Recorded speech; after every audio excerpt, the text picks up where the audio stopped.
Oh my god, did you hear? Charli Chats is filming a video on gossip. I know, as if she thinks she's above gossip. She gossips all the time. Anyway, darling, gotta go. I'm filming a video on gossip. From the Diving Board is a show hosted by me, Charli Chats, dedicated to decoding digital culture by unpacking the hidden politics behind the screen. The rumours are true. I'm coming at you with a video on gossip today. We're discussing systems of power and systems of oppression and how gossip can both dismantle these systems and also serve to keep them in their place depending on who's engaging in the gossip. But as a trigger warning from the outset, I will be discussing themes of sexual violence in this video. I'm also discussing themes of the erasure of Indigenous culture, systems of oppression. Oh, and a spoiler alert, I will be talking about season 3 of The White Lotus in this episode. Not necessarily like actual spoilers, but I'll be discussing some themes that occur, so take that as you will. In season 3 of The White Lotus, we're presented with the classic competitive female friendship trio. 3 women in their mid-40s are going on a girls' trip after years of being friends, but they come to realize that they may dislike each other more than they used to or more than they like to admit to themselves. We have famous actress Jacqueline, lawyer and baddie Laurie, and we have Texas homemaker and housewife Kate. In episode 1, there's a bit of an evident secret beauty competition between Kate and Jacqueline. Later on in this episode, we see the 2 women, Kate and Jacqueline, comment on Laurie's appearance and basically start gossiping, saying that Laurie looks really tired. Tired here clearly means old and highlights to us that clearly Kate and Jacqueline have a bit of an obsession with youth and their own vanity. I thought you said she looked great. Wow. She does. But she also looks tired. Don't you think? A little down? Might be the drinking. In episode 2, Kate and Laurie end up gossiping about Jacqueline because we find out that Jacqueline's in a relationship with a man much younger than her and says that they're both addicted to each other. Kate and Laurie end up gossiping later on in that episode about Jacqueline and her relationship, suggesting that they couldn't possibly be so addicted to each other, highlighting to us that perhaps they're a bit insecure about their own relationships. Then in episode 3, Kate reveals to the other women that she's a Republican now that she lives in Texas and is quite religious. Both Jacqueline and Laurie are quite taken aback by this, which kind of highlights to us that maybe in the past Kate had more progressive views, and they end up gossiping about Kate later on in that episode, and they start to kind of evaluate what those political values mean for the future of their relationship as friends. Although at a surface level, this clearly demonstrates a big insecurity within the friendship and the fact that the friendship is clearly built on serious competition and insecurity about who they are in relation to each other. These gossip sessions actually end up revealing more about the people who are gossiping than the person being gossiped about. We learn about insecurities of vanity and youthfulness. We learn about insecurities of relationships and family dynamics and the ability to find someone that you're addicted to. And we also end up learning about political values and how much they may play a role in the values that these women have in terms of what a friend means and what a friend should fulfill. Now, I think that this third gossip session between Jacqueline and Laurie about Kate's political values takes on a slightly different form to those first 2 gossip sessions. While some of this gossip is clearly very icky and we don't really end up liking these characters, or at least I found them very hard to like throughout the season, perhaps that's a bit of misogyny or internalized misogyny on my part, this latter gossip between Laurie and Jacqueline is less icky, I would say. If we consider all gossip as bad though, we kind of lose that nuance to be able to unpack what gossip is productive and evaluative and what gossip is just projection. And even then, maybe projection can be productive gossip. In films, media, TV, etc., women are often depicted as gossips, and when they are, it's often a character flaw. Having gone to an all-girls school myself, gossip was definitely condemned and demonized as like the worst thing you could do. We were frequently told not to engage in gossip. In fact, my school that I went to was a Catholic girls' school, and we were encouraged to give up gossip for Lent. I'm sorry, that's 40 days of not consuming any tea, learning any information about my peers. I simply don't think I would survive. I remember at this time, like as a student, as a 14-year-old, I remember thinking thinking, okay, I'll try give up gossip, and then having quite literally nothing to say. And I don't think that necessarily makes me a bad person. I just think that when we say gossip, when we talk about gossip, and when we condemn gossip, we are actually often meaning rumor spreading and slander rather than gossip for its actual definition, which is information sharing about other people and also about other social dynamics. And as a teenager, this is how you figure out who you are and your identity and who you are in relation to others. This is how you spread information with your peers. And as we find out later on in this episode, it can potentially save you from a lot of harm as well. The gossip jacket's going back on because it's actually freezing in this place. Australia is getting into autumn and winter, and it is so sad. What is gossip? Because if gossip is just information sharing about a third party who's not present to the conversation, which is the definition that Dr. Kim Peters, who has done a lot of research into gossip as a social function, then it could mean kind of anything. This would mean that praising someone behind their back would also be considered gossip. It would mean seeking advice about a third party from a friend would be considered gossip. Except the thing is, these have such a different impact, intent, and overall social output than spreading malicious rumors about someone does, than spreading slander, misinformation, outright smear campaigns do, and yet they fall under the exact same definition. And while the definition is in no way gendered, it's no doubt that in our society, especially in Western society, gossip is often almost always associated with women. I mean, how many times do men get called gossips?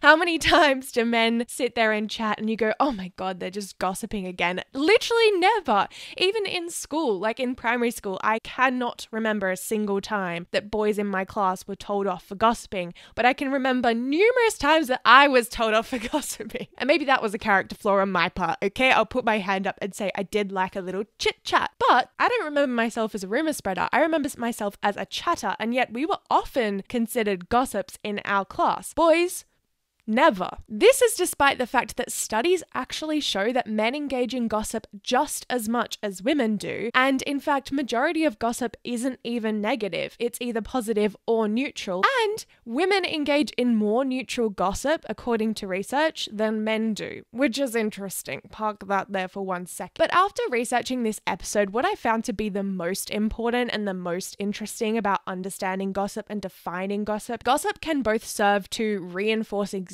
social norms, but also to disenfranchise and dismantle them depending on who's speaking and what the message being spoken about is. But how did we get to our modern understanding of gossip if it turns out most of these assumptions about gossip are actually factually incorrect? If we go back in history, women have actually historically been the weavers of knowledge and information and culture, particularly in Indigenous societies and non-Western cultures. Women's talk and the act of women talking literally preserved and allowed new generations to share information about who they are, their identities, vital knowledge for survival, particularly when women were the specific bearers of knowledge about nature, about healing, about medicines. According to Sylvia Federici, whose article for In These Times is a very important research document for this episode. I cannot thank her enough.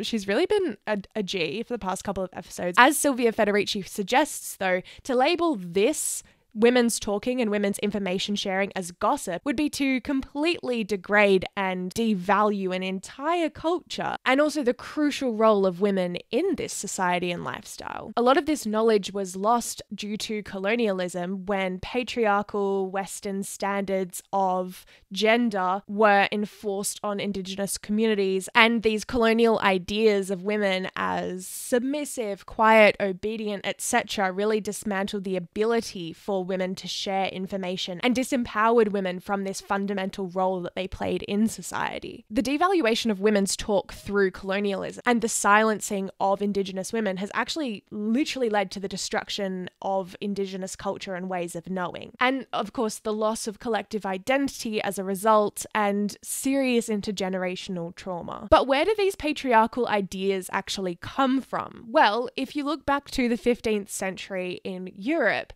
we start to see that gender roles in society were firming up quite a lot. Women's roles were becoming more so in the private life as mothers, carers, housewives, and less so important in public life. In fact, women's involvement in public life was outwardly condemned, and this was where we started to see the word gossip, which used to mean a woman's friend, to sort of connote unproductive public nuisance chatter between women in public spaces. In came this socialization of the virtuous woman and the quiet woman and the silent woman who wasn't allowed to have any friends, which was reinforced by not only the church but the law, and terrible torture devices known as the scold's bridle, but also known as the gossip bridle, which were basically this headpiece that women would be forced to wear if they were seen to engage in gossip with other women. At this time, gossip was women speaking with other women, and that was considered a real threat to this patriarchal system that was being reinforced and further entrenched in Western society at the time. So a woman speaking at all was condemned so that they wouldn't speak out about a system that was overtly trying to oppress them. And what's even more messed up is that these weren't just used in the Middle Ages. These were then carried over to the 17th and 18th century in Virginia in the United States, where slaves were subjected to this horrific torture as well. Also around this time, women who were seen as even having friends could be subjected to allegations of witchcraft. If you actually look back in history, particularly research that Silvia Federici has done, often witches or those deemed to be witches were those who were further oppressed by society. Women who were infertile, often they were women with less of a voice, often they were black women, often they were disabled women, older widowed women, and often the allegations of witchcraft came through gossip and rumour channels. I feel like this is a great point in the video to kind of highlight this power imbalance where one person can be accused of gossip, and because that person is oppressed in society, this will potentially lead to her death. And yet the person accusing them of gossip is learning this through channels of gossip, but because they are from like people higher in society, that just maybe even further entrenches their position as having social power. Who engages in the gossip is so important. It doesn't matter what was being said. There's a fundamental precedent set here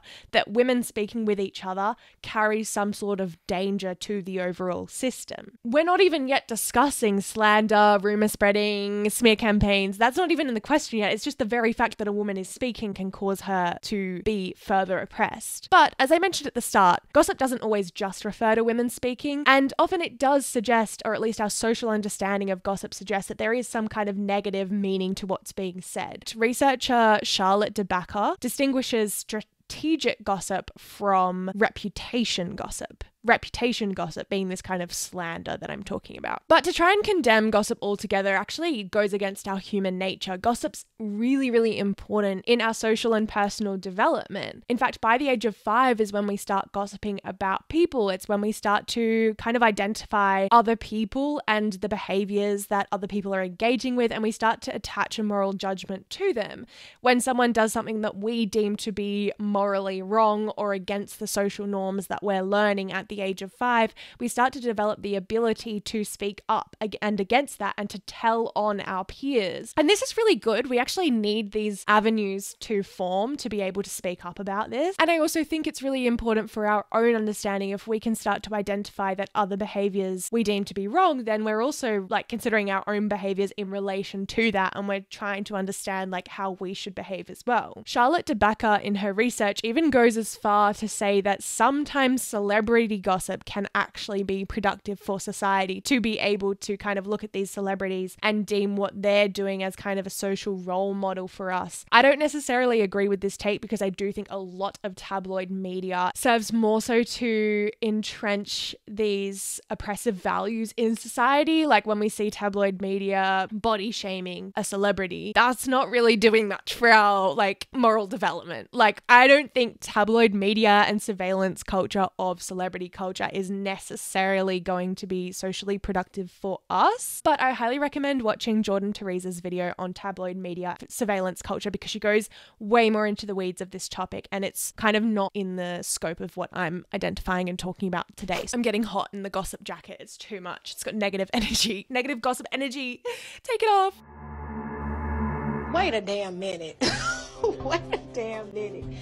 So gossip can clearly reinforce social norms through social development and learning, but it can also be a really, really fundamental tool to be this informal communication channel for people who aren't able to speak up publicly about certain things and to ultimately attempt to dismantle oppressive social norms. In a post on Instagram by the Meraki Project on gossip, it's highlighted that whispered conversations often hold the kind of truths that protect us, guide us, and strengthen our bonds. Researchers say that gossip actually allows for sense making and meaning making to understand what's going on around you, but also, fundamentally creates support networks of people which can help you through really difficult times. Now, trigger warning here, this is the specific section where I'm talking about sexual violence, so you feel free to skip past this point to whatever time I put on the screen. Before 2017, when reports of Harvey Weinstein's sexual violence was made public, women in the industry knew. It was an industry secret, shared through whisper networks informally because speaking out just wasn't safe. Victim survivor Ashley Judd has said to the New York Times that women had been speaking to each other about Harvey for a very long time. Jessica Chastain also tweeted that she was warned from the very beginning. And when the story broke, the existing metoo movement, which was started back in 2006 to specifically support Black women in America from sexual violence, the hashtag metoo went viral, highlighting to the world just how significant and entrenched sexual violence is within our society and just how widespread the problem is. This is a reality that many victim survivors were aware of for a very, very long time, and many women were too, just it was shared through these whisper networks informally rather than through formal avenues,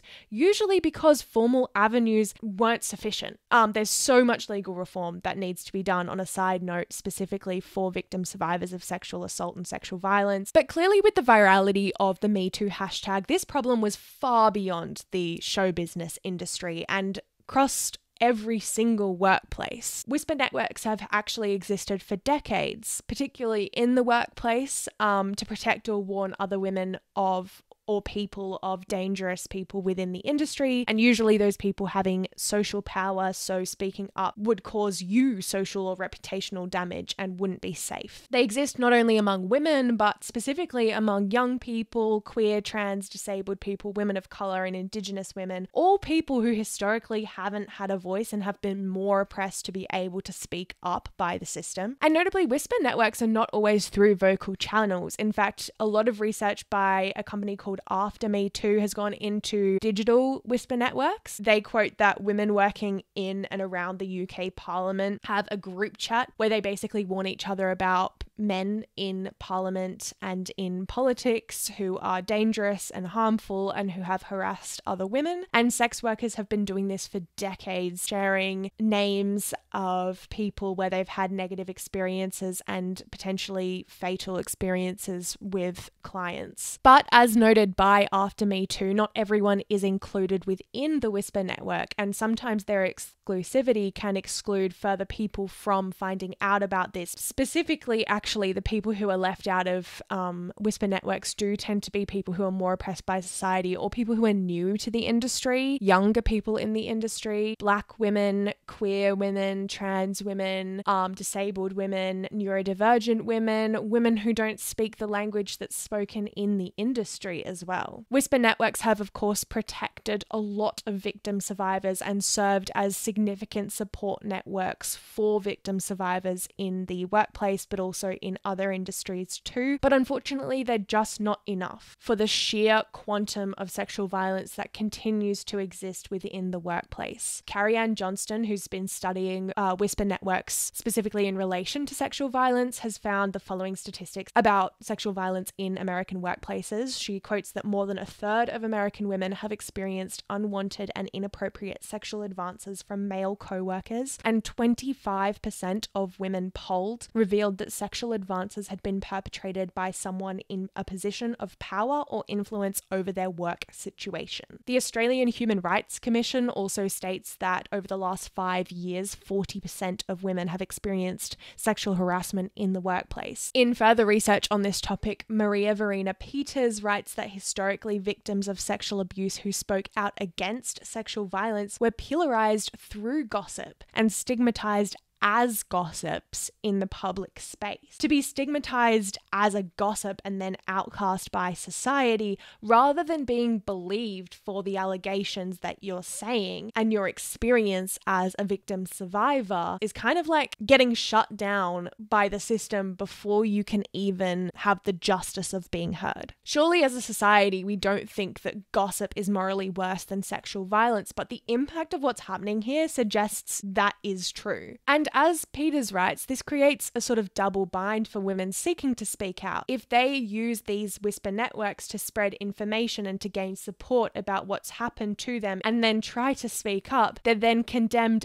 as a gossip by the people who are stigmatizing them and who are not affording them the grace of being heard. The power of the Me Too movement wasn't just because so many women and victim survivors had experienced sexual violence, but also because women had been sharing and supporting this information and speaking informally with each other for so long through whisper networks and gossip, building the confidence and empowerment to be able to speak up as a collective and to be heard. This isn't just in relation to Me Too or sexual violence though. Whisper networks also exist among many different oppressed populations for many different reasons. Another great example is in Afghanistan, where women are significantly oppressed and weren't able to access education. They're still not able to access education. And whisper networks have existed to be able to share information about where education for girls can actually be accessed covertly. Now we see that women in Afghanistan aren't even allowed to speak in public places or even show their faces. And I mentioned the fact that they can't show their faces because facial expression is also a form of communication. I also came across another study where whisper networks or gossip is used as resistance among tea plantation workers in Kerala in the south of India, where trade unions and the state government and tea plantation owners haven't been enforcing and ensuring that workers' rights are protected. These whisper networks really support workers to warn others of circumstances and to kind of spread this kind of unity and solidarity for each other. I think what's interesting is that then we see the obverse of this, where tea plantation owners have also used rumour to condemn, oppress and control their workers so that these whisper networks never go further than an informal whisper network. When whisper networks are demonized as gossip and not seen for what they are, as legitimate resistance, it undermines the very necessary role that they play in society to build bonds, build solidarity, and to build the courage to be able to speak up in numbers to dismantle systems of oppression. So because this topic was so nuanced and gossip is so interesting to me, I actually took to Instagram to ask you guys what your opinions are on gossip, and I wanted to unpack some of those here. Make sure you go and follow me on Instagram at Charli Chats, because I will be doing this, I think, in further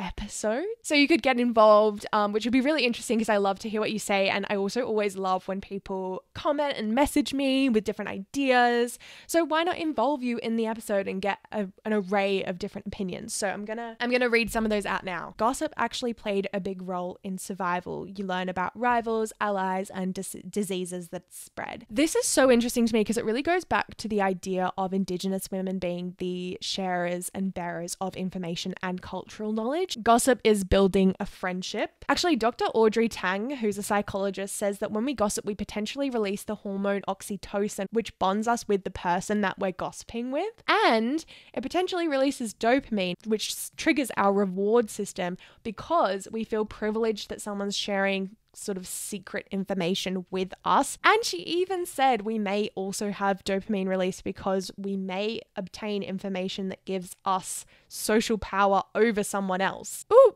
a little scary. Gossip and projection. Can gossip actually be a form of projection? I feel like it can. I feel like when we go back to the example of the women in the White Lotus, we see how numerous occasions of gossip, particularly when the women are talking about their own beauty, and also talking more so about Laurie and the fact that she looks tired, I do feel like that's a projection because there's clearly an insecurity of not wanting to look old and a fear of aging there. But of course, it's not always projection. And I think it's really important to distinguish that, because if we write off all gossip as projection, we lose the nuance and the importance of what gossip brings us as social animals as well. We should replace gossip with open discussions about politics and social cultural issues. This is such an interesting point to me, because I'm going to assume that you mean slander when you say gossip, because I actually think that gossip so often is politics. Like, gossip is politics. Politics is gossip. It's tea.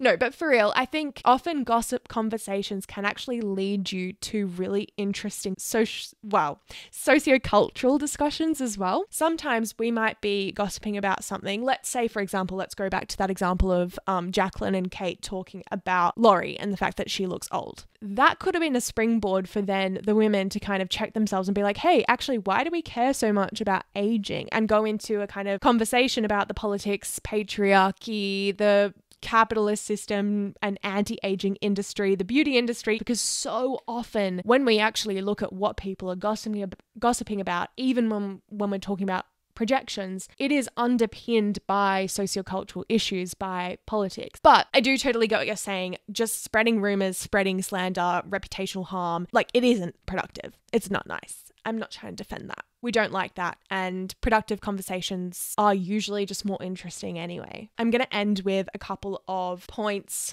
which kind of tie up this episode quite nicely. Gossip is tied to misogyny. It makes women go against each other while putting them down for often not fulfilling societal standards set by men. Condemning gossiping is the patriarchy's way of blocking women from communicating. And on that note, I'm going to go and vote. It's our Australian federal election today.